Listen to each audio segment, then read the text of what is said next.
Be a political career, but I'll take my chances. Where is she? There she is. You don't mind being called beautiful, right? ফিলিস্তিনের গাজায় শান্তির খোঁজে মিশরের পর্যটন শহর শারমাল শেখে একত্রিত হয়েছিলেন বিশ্ব নেতারা। ইসরায়েল হামাস সংঘাতের অবসান, জিমি মুক্তি এবং গাজায় যুদ্ধ পরবর্তী পরিস্থিতি নিয়ে গুরুগম্ভীর সম্মেলনে তারা ব্যস্ত ছিলেন। কিন্তু সোমবার এই সম্মেলনের আলো যেন কিছুটা কেড়ে নিলেন ইতালির প্রধানমন্ত্রী জর্জিয়া মেলোনি। তার রূপের প্রশংসায় মেতেছিলেন আমেরিকার প্রেসিডেন্ট ডোনাল্ড ট্রাম্প। এছাড়া মেলোনিকে ধূমপান ছাড়ার পরামর্শ দিয়েছেন তুরস্কের প্রেসিডেন্ট রিসেপ তাইয়েপ আর্দোয়ান। ইতালির প্রধানমন্ত্রীকে নিয়ে দুই প্রেসিডেন্টের মন্তব্য জন্ম দিয়েছে আলোচনার। মিশরের শারমাল শেখে গাজা শান্তি সম্মেলনে বক্তব্য দিচ্ছিলেন মার্কিন প্রেসিডেন্ট ডোনাল্ড ট্রাম্প। এই সময় তার পেছনে দাঁড়িয়েছিলেন বিভিন্ন দেশের রাষ্ট্রপ্রধানরা। কিছুক্ষণ পর বেশ কয়েকজন বিশ্ব নেতা তাকে স্বাগত জানান এবং তাদের উপস্থিতির জন্য ধন্যবাদ জানান।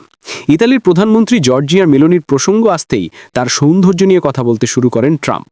মার্কিন প্রেসিডেন্ট মেলোনির দিকে পেছনে ঘুরে বলেন, সুন্দরী বললে আপনি নিশ্চয়ই রাগ করবেন না, কারণ আপনি ঠিক তাই। ট্রাম্পের প্রশংসা শুনে মেলোনিকে হেসে দেখা যায়।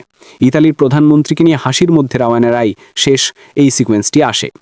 অবশ্য মেলোনির প্রশংসা করতে গিয়ে বেশ ঝুঁকি নিতে হয় ট্রাম্পকে। তিনি বলেন, আপনি যদি আমেরিকায় কোনো মেয়েকে সুন্দরী বলেন তাহলে আপনার রাজনৈতিক কেরিয়ার শেষ হয়ে যাবে, তবু আমি সেটা বলার সুযোগ নেব। তারপর মেলোনির দিকে ঘুরে বলেন, আপনি সফল রাজনীতিক। ট্রাম্প এখানেই থেমে থাকেননি, মেলোনিকে সফল রাজনীতিক বলেও অভিহিত করেন তিনি বলেন, মেলোনি দারুণ মানুষ, ইতালির মানুষ তাকে শ্রদ্ধা করে, উনি খুবই সফল একজন রাজনীতিক।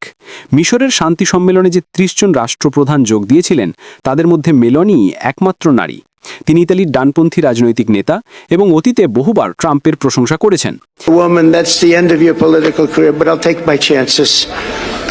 এবার এদিকে মেলোনি নিয়ে আরেক নেতা তুরস্কের প্রেসিডেন্ট রিসেপ তাইয়েপের মন্তব্য আলোচনার জন্ম দিয়েছে। মিশরের গাজা শান্তি সম্মেলনের ফাঁকে অন্যান্য সাংস্কৃতিক সাক্ষাৎ করেছেন তুরস্কের প্রেসিডেন্ট এবং ইতালির প্রধানমন্ত্রী মেলোনি। তাদের কথোপকথনের একটি ভিডিও ইতিমধ্যেই সামাজিক মাধ্যমে ভাইরাল হয়েছে। তুর্কি সংবাদ সংস্থা ইউলাস নিউজ এজেন্সি প্রচারিত ভিডিওতে তুর্কি প্রেসিডেন্টকে মেলোনির উদ্দেশ্যে বলতে শোনা যায়, আমি আপনাকে বিমান থেকে নেমে আসতে দেখেছি, আপনাকে দারুণ লাগছে, কিন্তু আপনার ধূমপান বন্ধ করাতে হবে। জবাবে মেলোনি বলেন, ধূমপান ছাড়লে আমি কম সামাজিক হয়ে যেতে পারি, আমি জানি আমি কাউকে হত্যা করতে চাই না।